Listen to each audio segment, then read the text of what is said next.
నిజమైన దైవ సేవకులు ధన సంపాదకులు కారు, ఆత్మల సంపాదకులు. దైవ సేవకు ఇవ్వవలసింది విశ్వాసులు, అవిశ్వాసులు కాదు.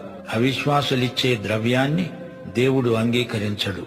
దేవుని సేవకులు డబ్బు కోసం బోధించరు, దేవుని ప్రేమను బట్టి బోధిస్తారు. దైవ సేవకుల అక్కరలను విశ్వాసులే గమనించి స్వచ్ఛందంగా సహాయం చెయ్యాలి. పౌలు అన్నాడు, నేను మీకు భారముగా ఉండలేదు గదా.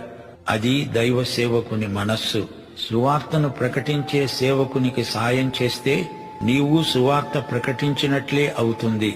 సువార్తికునికి నీవు సహాయకుడవు, సహకారివి అవుతావు. అతని ఫలములో నీకు పాలు ఉంది. పొలంలో పనిచేసే సువార్తికునికి క్రైస్తవ గృహస్థులు చేయగల సహాయం ఎంతైనా ఉంది. తాము వెళ్ళలేరు గాని వెళ్లిన వారికి సాయం చేస్తే తాము వెళ్ళినంత ఫలం.